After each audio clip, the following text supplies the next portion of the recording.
or the issue of now the National Intelligence report about the nuclear facility in Iran, flawed, but 9/11 only exacerbated the problem.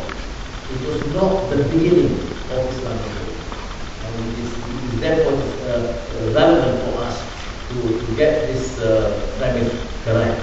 Now, I would suggest therefore that we move on by looking at ourselves. I'm pleased, of course, that the conference is being held in Turkey, and I declare my bias that I'm a great supporter of the democratic environment here, because you have a conference here. You can choose to be free and criticize George Bush in the United States, and you don't have that problem in virtually all of the countries. The difference in Turkey is that you can choose even to be critical of the government and the Prime Minister, and this is quite an exception. You look at the strength of the democracy being practiced in Turkey.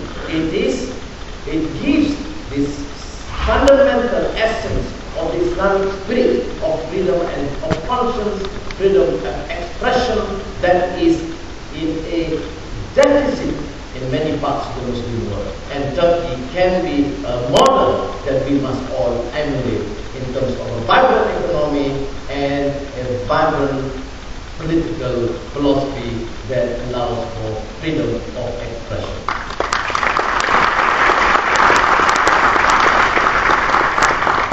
Now, I've said this because I fear, coming from an emerging, developing economy in country, I fear that this whole rhetoric against or the issue of Islamophobia or against the dictates of the powers that be can always be hijacked by dictators, autocrats to continue their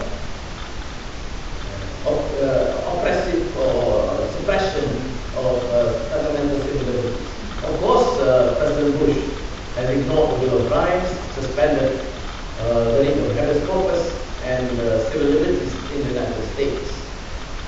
That's his problem, and that's the problem of all. The problem is compounded by the fact that many of us in the Muslim world would choose this as a pretext to continue and support draconian laws not only against Muslims, Muslim elements, and also citizens in their own society. And the root cause is, of course, prejudice and ignorance, not only of the West, not only the United States, ignorance of many Muslims regarding Islam, and the fear of Islam of not only some of the key political players in the West, but many Muslims themselves. So we cannot ignore the stench in our own backyard. The problem is, of course, the problem of governance, the problem of accountability. When a country is not free or democratic in that space, people are not able to express themselves, then we will have the possibility of leaders continuing their crimes with a massive endemic corruption, with impunity, and all in the name, or partly in the name of Islam. So we cannot ignore, therefore, the stench in our own backyard. Now, it's a short note in conclusion on the issue of Malaysia and Turkey, because I've been asked many times, just to reflect briefly on this, because this happens to be given media attention in the last few months here. Started with Goldberg's remark that mentioning me and Tayyip Erdogan, which I will not refer to, but mentioning Malaysia and Turkey somewhat alike.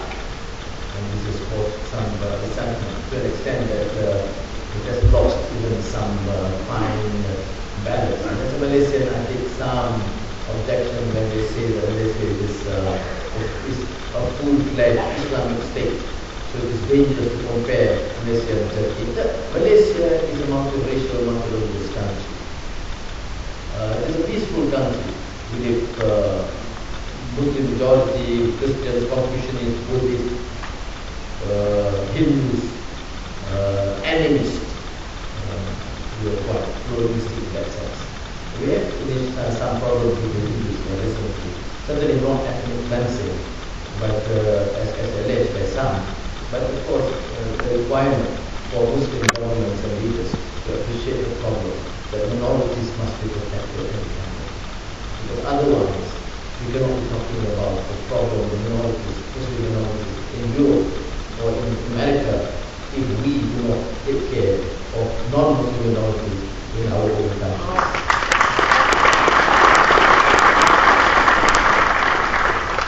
But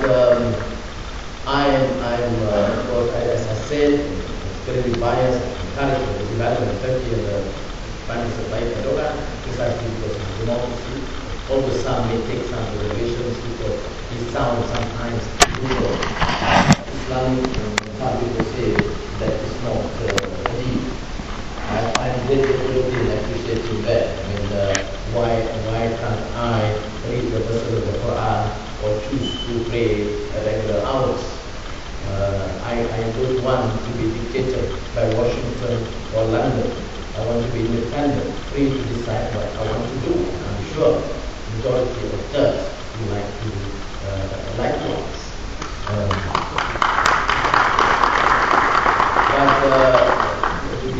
This is the comparison with Malaysia, because Ibrahim, like you said, is something positive, because in the past sometimes we prefer to choose to compare Turkey with more poorer economies.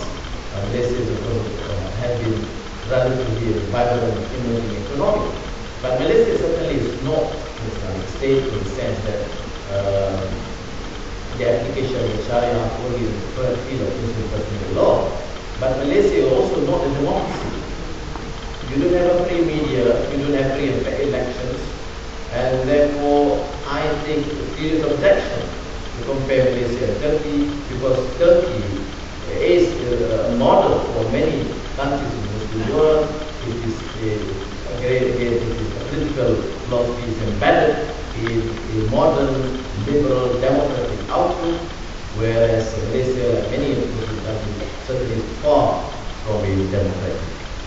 I'm not using this forum to discuss Malaysian politics, but because this happens to be an issue of interest here, and I think this is the correct way. So, ladies and gentlemen, back to conclude the issue of Islamophobia, that I can strengthen the resolve and many of the earlier statements, and I believe many academics in the next day or two on the need to take a firm position. We as Muslims have every right to affirm our faith, our moral values, and we owe it not only to ourselves, our next generation, but this does not necessarily mean that it is an aim at combating the rest. I think, and I believe, as the Turks have proven, and many of us have proven, throughout history, the affirmation of religious faith and value can help strengthen the message of peace and humanity. Thank you. Wassalamu alaikum.